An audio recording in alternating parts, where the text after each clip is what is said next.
نعرف عايزين نعمل ايه. اول حاجه مؤتمر صحفي يا فندم يطالب كرامه الراجل ده. اديني فرصه بس بعد اذنك.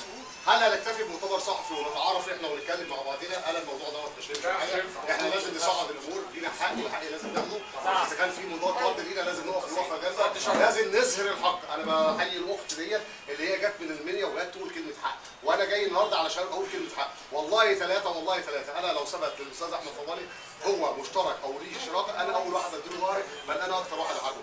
انا مع كلمه الحق، فانا بطالب الاستاذ احمد فضالي اللي هو لازم يصعد الامور وياخد يا حقه. فندم لو قلنا مع حركه الجمل عشان خاطر الراجل مشارك فيها فانا كنت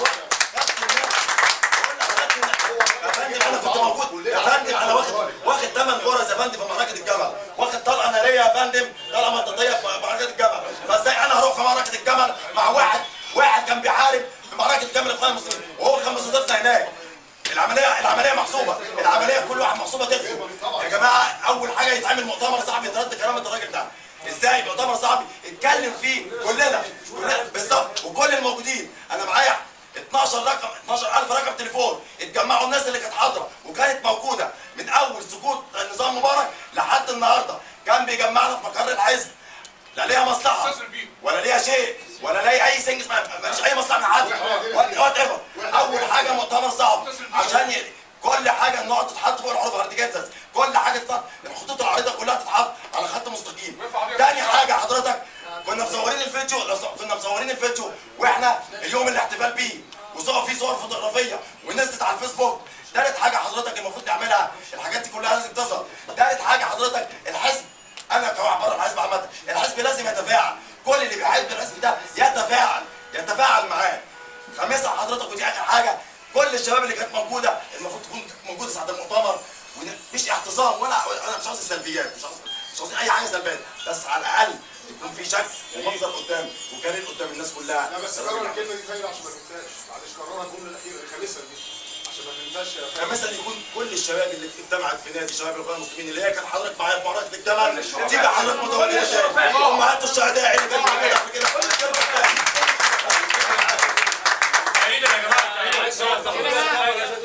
انا بتكلم بكل اسم كل سائر حر في ميدان التحرير.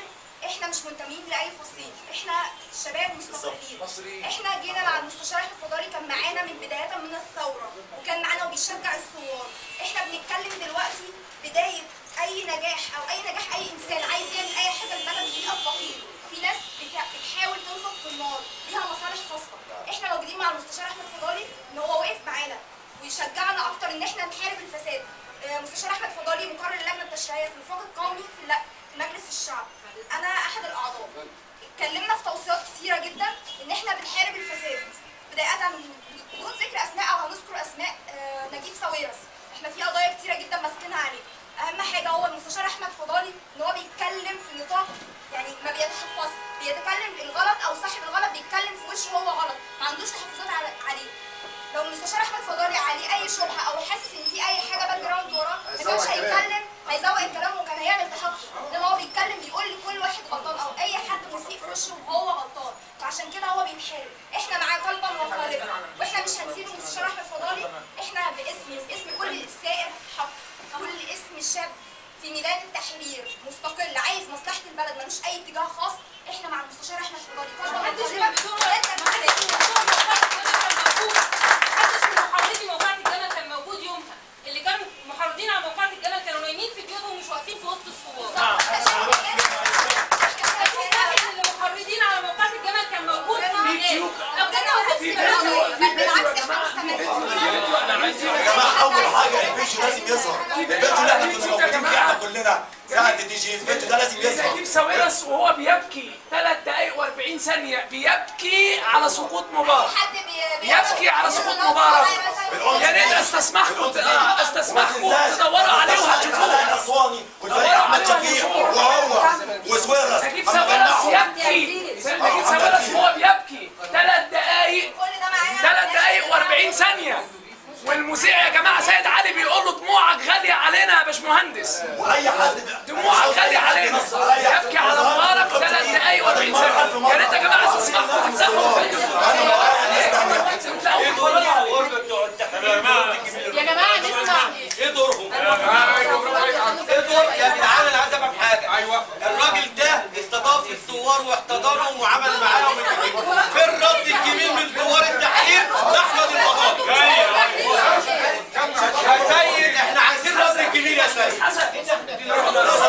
استاذ الفاضل في حاجه نقطه مهمه، انا مش عاوز امثل شخص بحق ذاته، مش عاوز امثل الدكتور او المستشار احمد بن حسين هو بحاله، انا عاوز اعمل حزب السلام كمقر. لو سمحت يا جماعه، لو سمحت يا استاذ الفاضل، يا استاذ الفاضل يا جماعه وتعالى الكيماوي وانا حرمت لمصر 3 حروف جاي اتضامن وساب بنت عيانه في المستشفى اتضامن معاه الورق اهو واديت مصر 3 حروف في حرب اليمن وسبعه 73 مليار القوات المسلحه وقف معايا وساب بنتي في مستشفى الاورام اللي في راس العين والورق اهو وجاي اتضامن معاه مش جاي انا والدتي شال انا وانا جيت لما هو حسيت بالكلام ده وبالليل الساعه 2 بالليل انا قلت له لازم اروح معاك يا هشام والله لازم اروح معاك. وعلى فكره اصلا يا جماعه لو سمحتوا حاجه مهمه، لو سمحت اسمعوا كلمه مهمه. لا مش ممكن كده يا استاذ الفاضل لو سمحت، لو سمحت في نقطه مهمه هنا، احنا ما بنمثلش بين قوسين، ما بنمثلش بين قوسين يا سماح، ما بنمثلش بين قوسين ما بنمثلش بين قوسين الدكتور نفسه او المستشار نفسه، في حزب كامل متكامل الناس شغاله فيه، كل اعضائها بجمعيه عموميه بكل الناس اللي فيه، الحزب نفسه قائم على الشعب وللشعب ومع الشعب وبيدي للشعب، وكل ده حزب مع الشعب، حزب السلام الشعبي. يا جماعه استاذ احمد يا جماعه ثواني بس استاذ احمد كان عايز يقول حاجه بعد اذنك احنا عايزين بس استاذ احمد كان عايز يقول حاجه اسمعوا يا جماعه